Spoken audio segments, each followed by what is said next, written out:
Hello দর্শক, আসসালামু আলাইকুম। বিডি ল নিউজে আপনাদের সকলকে স্বাগত জানাচ্ছি। সাথে আছে আমি এমআই মিরাজ। দর্শক, আপনারা দেখতেই পাচ্ছেন বাংলাদেশ বার কাউন্সিলের ওয়েবসাইট।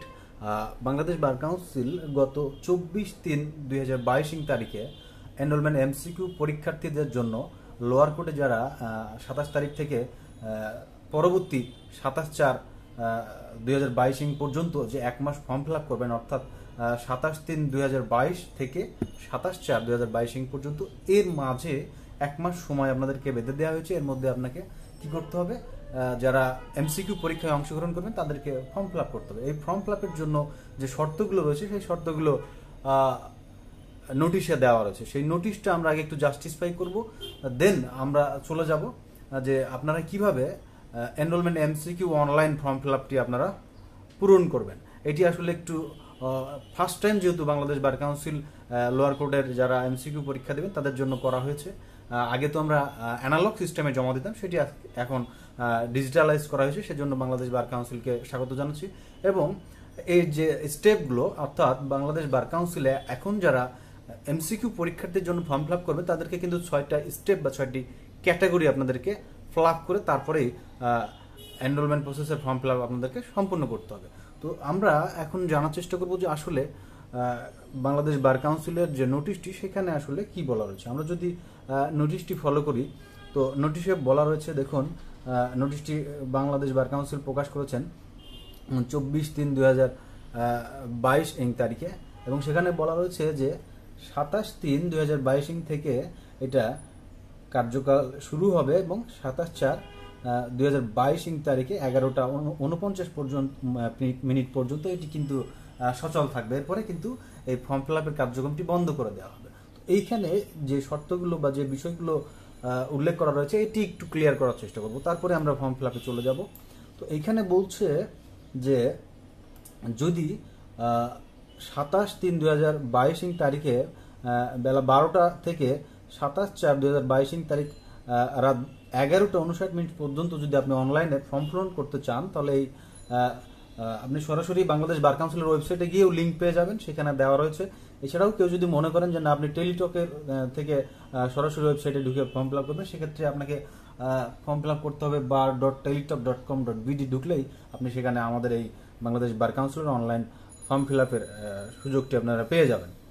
এইখানে বলছে যে Bangladesh legal practitioners and bar council order and rules 1972 27 নং অনুচ্ছেদ অনুযায়ী যোগ্য ব্যক্তিগণ যাদের 6 মাসের শিক্ষানবিশকাল ইতিমধ্যে পূর্ণ হয়ে গেছে অথবা 27/4/2022 তারিখে পূর্ণ হবে। এই জায়গায় একটু একটা বিষয় রয়েছে যেটি আপনাদেরকে জানা খুবই জরুরি।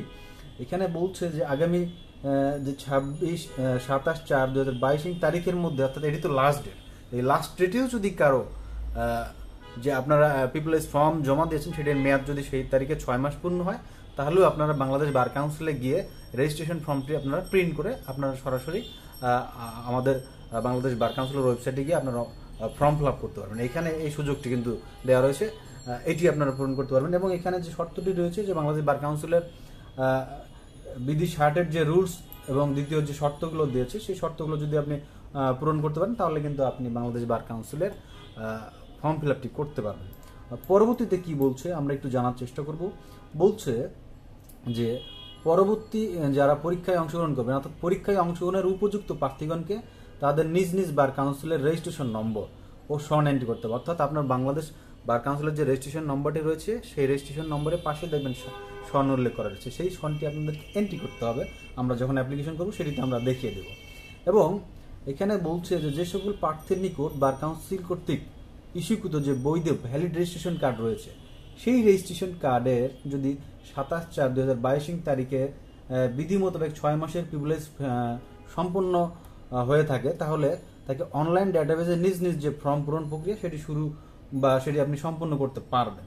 কিন্তু যদি এখানে একটি ঘটনা ঘটে থাকে, সেটি হচ্ছে 27/4/2022 তারিখের বিধি মোতাবেক আপনাদের প্রিভিলেজ ফর্মটি যদি অসম্পূর্ণ থাকে, কোনো ইনফরমেশন বা মেয়াদ যদি ফুরিয়ে যায় এক কথায়, অথবা সেই তারিখের রেজিস্ট্রেশনের মেয়াদ যদি বৈধতা সংক্রান্ত কোনো বিষয় নিয়ে চ্যালেঞ্জ করার কোনো বিষয় হয়ে থাকে, বা আদার্স, বা আপনি যদি সেই প্রোগ্রামে অন্তর্ভুক্ত না থাকেন, এই ধরনের কোনো প্রবলেমে যদি থাকেন, তাহলে 27/4/2022 তারিখে মেয়াদোত্তীর্ণ রেজিস্ট্রেশনধারী বা দেখা যাচ্ছে আপনার 27/4/2022 মধ্যে আপনার মেয়াদ উত্তীর্ণ হয়ে যাচ্ছে, সেক্ষেত্রে আপনারা বার কাউন্সিলে যোগাযোগ করে সেক্ষেত্রে আপনারা রি রেজিস্ট্রেশন ফর্ম পূরণ করে আপনারা কিন্তু চাইলে মেয়াদটি বাড়িয়ে নিতে পারেন।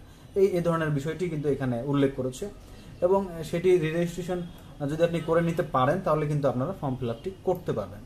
এখন আমরা আরেকটি বিষয় জানবো, সেটি হচ্ছে যে আমরা আসলে কোন নম্বরে বাংলাদেশ বার কাউন্সিলের যে ফর্ম ফিল আপের যে অ্যামাউন্টটি, যে টাকাটি, সেটি জমা দিতে হবে। তো সেটি বলছে যে একটি নির্দিষ্ট টেলিটক নম্বর, যেটি হচ্ছে 16222, এই নম্বর থেকে আপনারা টাকাটি সেন্ড করবেন এবং সেখান থেকে ফিরতি যে SMS-টি আসবে সেই SMS-টি কিন্তু এই যে 015501 এই নাম্বারতে আপনাদেরকে ফেরতি মেসেজ বা বিভিন্ন নাম্বার আপনাদের মোবাইলে পাঠানো হবে এবং ফর্ম ফিল আপের সময় আপনারা যেটি করবেন সেটি হচ্ছে আপনাদের একটি সচল ভ্যালিড মোবাইল নাম্বার রাখতে হবে, যে মোবাইল নাম্বারে কন্টিনিউয়াসলি বাংলাদেশ বার কাউন্সিলের এই যে টেলিটক এই নাম্বার থেকে আপনাদেরকে SMS করে আপনাদের টোটাল বিষয় জানিয়ে দেওয়া হবে। এইবার আসুন কাদের কত টাকা দিতে হবে, অর্থাৎ কারা রেগুলার অ্যাপ্লিক্যান্ট এবং কারা রিঅ্যাপিয়ার অ্যাপ্লিক্যান্ট, এই বিষয়টি একটু আপনাদের মধ্যে একটু ধোঁয়াশা কাজ করছে, যারা অনেকেই প্রশ্ন করছেন।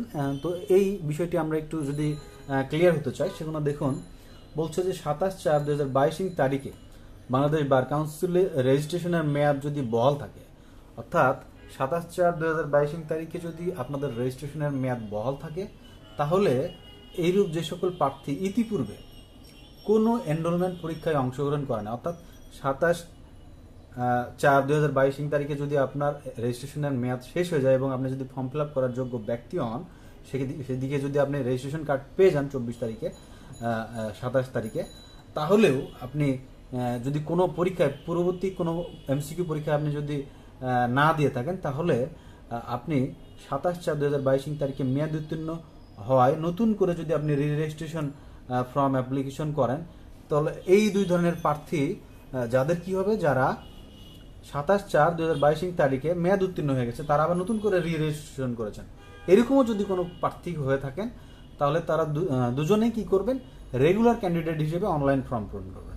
পক্ষান্তরে যে সকল প্রার্থী একাধিকবার এনরোলমেন্ট পরীক্ষায় অংশগ্রহণ করেছেন এবং যাদের রেজিস্ট্রেশনের মেয়াদ আগামী 27/4/2022 তারিখে যদি বলবৎ থাকে, কেবলমাত্র সেই সকল প্রার্থী রিঅ্যাপিয়ার প্রার্থী বা রেগুলার অ্যাপিয়ার হিসেবে অনলাইন ফর্ম পূরণ করবেন। তবে এখানে আরেকটা বিষয় বলা রয়েছে, সেটি হচ্ছে যে সকল প্রার্থী ইতিপূর্বে পরীক্ষা দিয়েছেন কিন্তু আপনার রেজিস্ট্রেশনের মেয়াদটি শেষ হয়ে গেছে, আপনি যদি আবার রি রেজিস্ট্রেশন করেন, সেই ক্ষেত্রে আপনাকে আবার পুনরায় রেগুলার ক্যান্ডিডেট হিসেবে গ্রহণযোগ্য হবে, কারণ সেই রেজিস্ট্রেশন দিয়ে কিন্তু আপনি কোনো পরীক্ষা দেন না।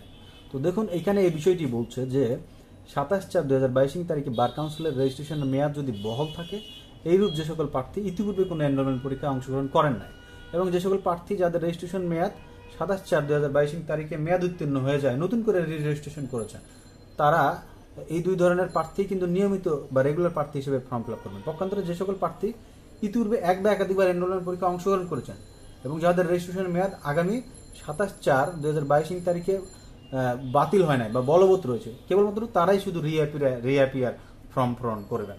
তো রিঅ্যাপিয়ার ফর্ম পূরণ করবেন কারা, যারা শুধুমাত্র গত MCQ হয়তো বা 20 সালে MCQ দিয়েছেন কিন্তু তাদের রেজিস্ট্রেশনের ফর্মটি আপনাদের রি রেজিস্ট্রেশন করে পূরণ করতে হচ্ছে না, যাদের এখনো ভ্যালিড রেজিস্ট্রেশন কার্ড রয়েছে, তারাই শুধু রিঅ্যাপিয়ার ফর্ম পূরণ করবেন। এছাড়া যারা নতুন করে আবার রেজিস্ট্রেশন করছেন, তারাই কিন্তু রেগুলার হিসেবে ফর্ম ফিল আপ করবেন। এখন রিঅ্যাপিয়ার এবং রেগুলারদের মধ্যে পার্থক্যটা কি? পার্থক্যটা হচ্ছে অ্যামাউন্টগত পার্থক্য এখানে করে দিয়েছে। সেটি হচ্ছে বৈধ ভ্যালিড রেজিস্ট্রেশন নম্বরধারী নিয়মিত পরীক্ষার্থীগণ রেগুলার ক্যান্ডিডেট যারা ফর্ম পূরণ করবেন, তারা অনলাইন ফর্ম পূরণের শেষ ধাপে পরীক্ষার ফি বাবদ সর্বমোট 4020 টাকা যে কোনো একটি টেলিটক প্রিপেড নম্বর হতে আপনারা জমা প্রদান করবেন।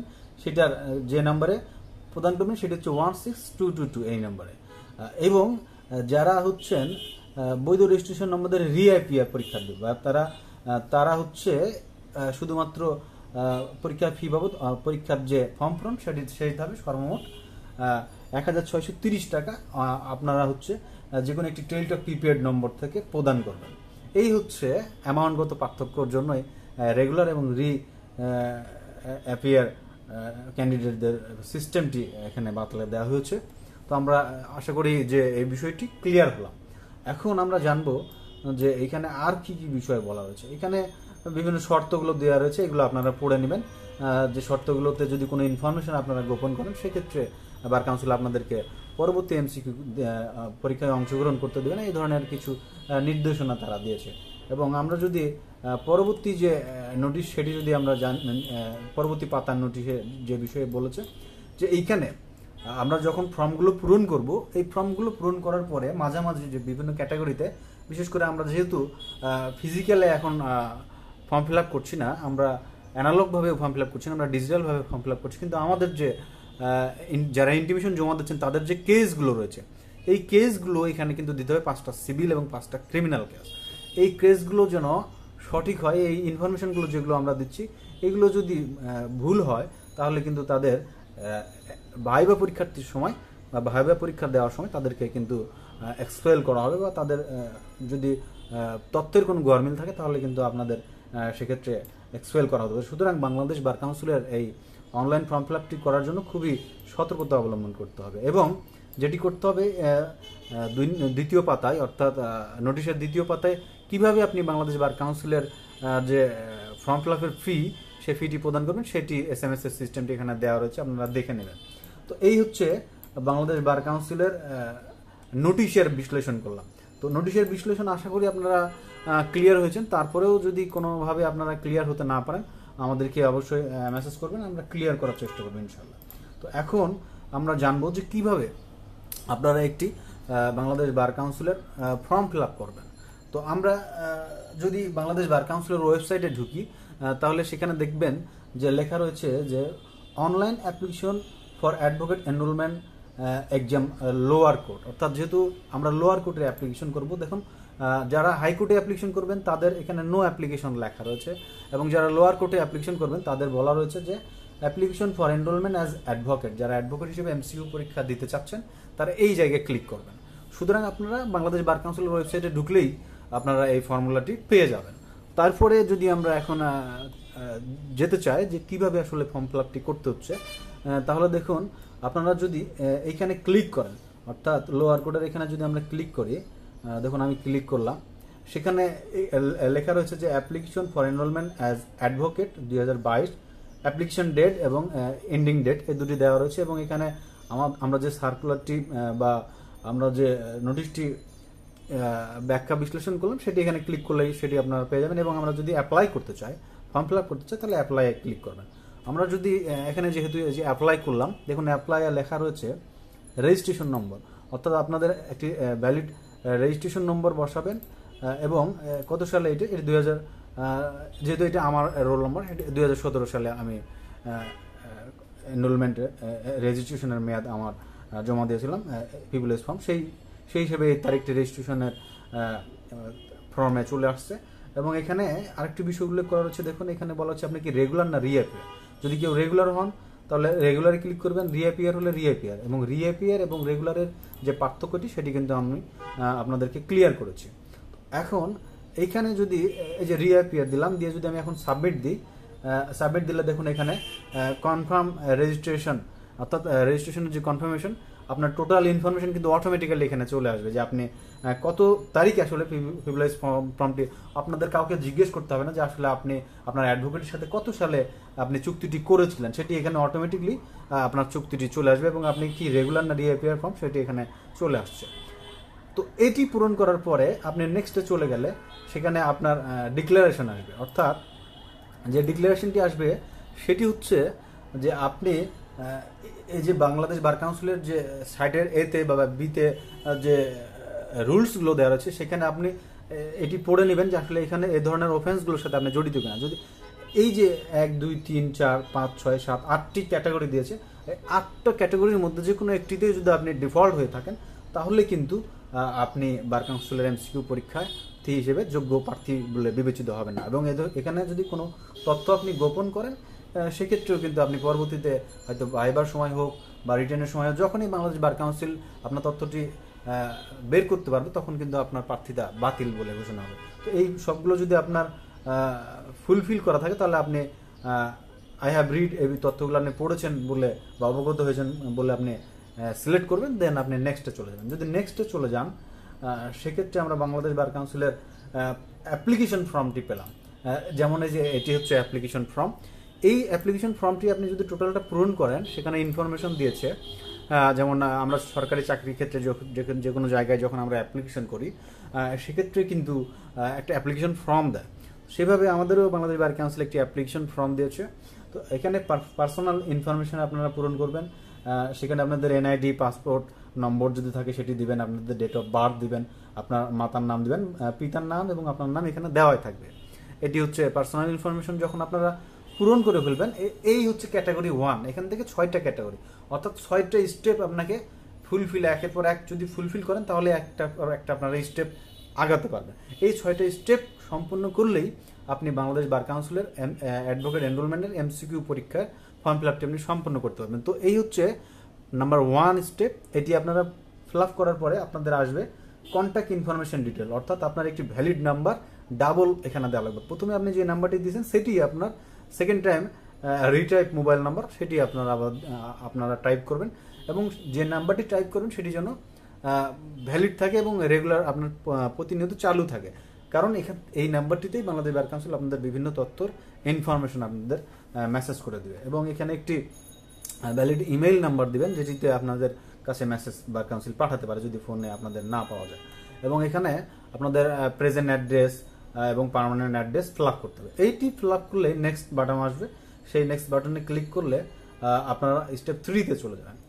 স্টেপ 3-তে আপনাদের একাডেমিক কোয়ালিফিকেশন বা একাডেমিক যে ইনফরমেশন রয়েছে, এডুকেশনাল ইনফরমেশন, সেটি কিন্তু আপনাদের পূরণ করতে হবে। সেটি আপনারা পূরণ করার পরে আপনারা চলে যাবেন এই যে ফোর্থ স্টেপ হচ্ছে বার রিলেটেড ইনফরমেশন। এই রিলেটেড ইনফরমেশনে এসে আপনাদের অনেকেই একটু ব্রেক পেতে হবে। এটি আসলে সরকারি চাকরির ক্ষেত্রে কোনো জায়গাতে এই ধরনের সিস্টেমগুলো নেই, যেহেতু বাংলাদেশ বার কাউন্সিলের আইনজীবী তালিকাভুক্তি একটা আলাদা আইনগত প্রসেস। সেক্ষেত্রে এই প্রসেসটি আইন অনুযায়ী ফলো করতে হয়, সেক্ষেত্রে এটি আপনাদের পূরণ করতে হবে এবং এটি পূরণ করার বিষয়ে আপনারা সর্বোচ্চ সতর্কতা অবলম্বন করবেন। এখানে আপনার পুরো ইনফরমেশন চলে আসবে। বার রিলেটেড ইনফরমেশনে দেখুন এখানে আসছে আপনাদের রেজিস্ট্রেশন নম্বর, আপনি অ্যাপ্লিকেশন রিঅ্যাপিয়ার না রেগুলার, কোন বার থেকে আপনি অ্যাডভোকেট হচ্ছেন সেটি আপনার এখানে চলে আসবে। রেজিস্ট্রেশন নাম্বার, কোন সালে আপনি রেজিস্ট্রেশন ইয়ার সেটি চলে আসবে। আপনি সিনিয়রের সাথে কত সালে পিপুলিয়াস কন্ট্যাক্ট ডেট সাইন করেছিলেন সেটিও কিন্তু উল্লেখ হয়ে আসবে এবং আপনার সিনিয়রের নামও উল্লেখ হয়ে থাকবে। তারপরে আপনাদের যে 5টি ক্রিমিনাল এবং 5টি সিভিল মামলা, সেই মামলাটি এখানে পূরণ করতে হবে। আমি একটি সাধারণভাবে আলাদা আদার্স বিভিন্ন বিষয় লিখে রেখেছি, পুরোটা পূরণ করিনি।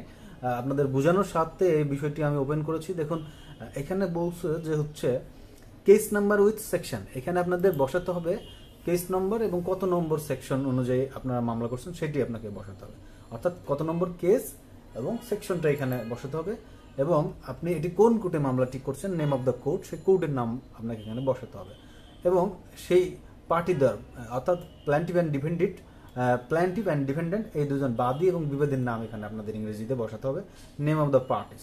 এবং এখানে বলছে অন বিহাফ অফ, অর্থাৎ আপনি কি আপনার সিনিয়র কি সেই মামলায় বাদী পক্ষে লড়াই করছেন নাকি বিবাদী পক্ষে নাকি আসামি পক্ষে, এই বিষয়টি এখানে পূরণ করতে হবে।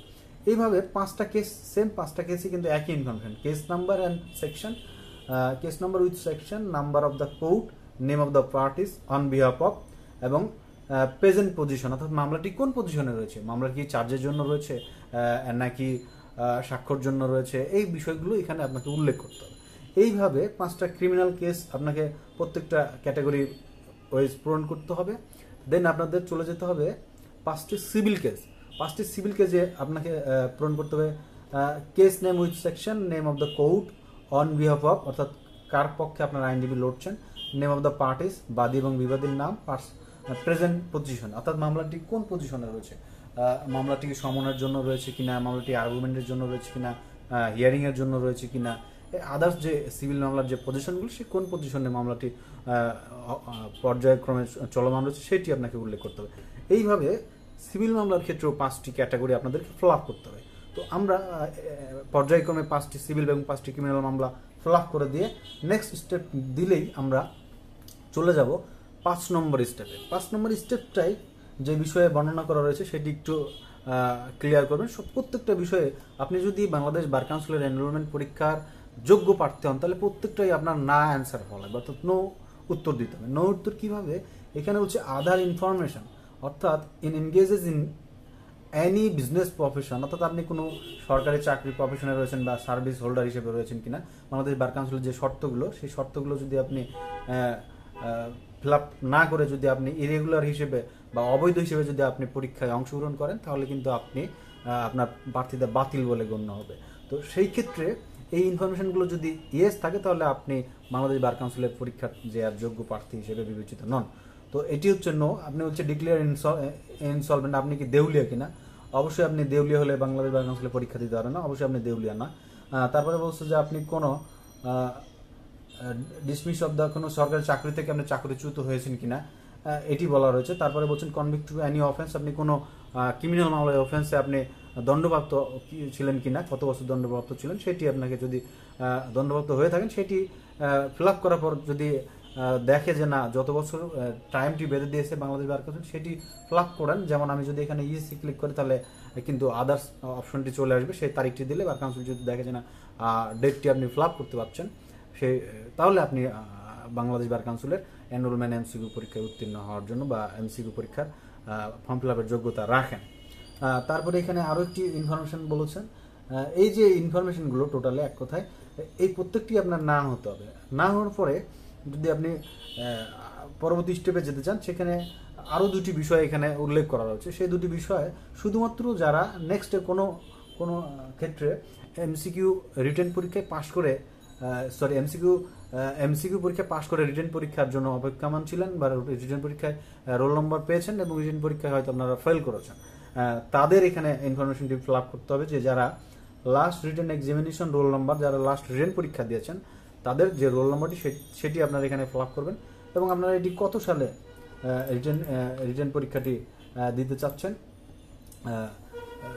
লাস্ট যে রিটেন পরীক্ষাটি সেইটি কত সালে আপনারা দিয়েছিলেন সেটি আপনাদেরকে পূরণ করতে হবে, অর্থাৎ লাস্ট এমসিকিউ এর রিটেনের রোল নম্বর এবং লাস্ট যে এনরোলমেন্ট ইয়ার সেটি আপনাদের রিটেনের ক্ষেত্রে যারা রিটেন পরীক্ষা দিচ্ছে তাদের ক্ষেত্রে পূরণ করতে হবে। এটি যারা নতুন এমসিকিউ দিচ্ছেন তাদের জন্য বাধ্যবাধকতা নেই। এই হচ্ছে বিষয়। এটি যদি আপনারা ফিল আপ করে নেক্সট স্টেপে যান তাহলে আপনারা 6 নম্বর অপশনে চলে আসলেন। 6 নম্বর অপশনে বলছে যে আপনারা একটি পাসপোর্ট সাইজের 300x300 পিক্সেল মেগাপিক্সেলের ছবি, যেটা বাইরের ব্যাকগ্রাউন্ড সাদা বা নীল যে কোনো একটা হতে পারে, সেই ধরনের একটি ছবি এবং আপনাদের যে স্বাক্ষরটি সেই স্বাক্ষরটি হতে হবে 300x80 পিক্সেলের সাইজ, যেটা 100 কিলোবাইটের অতিরিক্ত হবে না, লেস দেন 100 কিলোবাইট হতে হবে। এই হচ্ছে বিষয়। 100 কিলোবাইটের উপরে হলে হবে কিন্তু নিচে হলে হবে না, অর্থাৎ বলছে কি যে 100 কিলোবাইটের উপরে আপনাদের পিকচারের রেজুলেশনটি হতে হবে, এর নিচে হলে সেটি ফর্মে আপলোড দিলে সেটি নিবে না।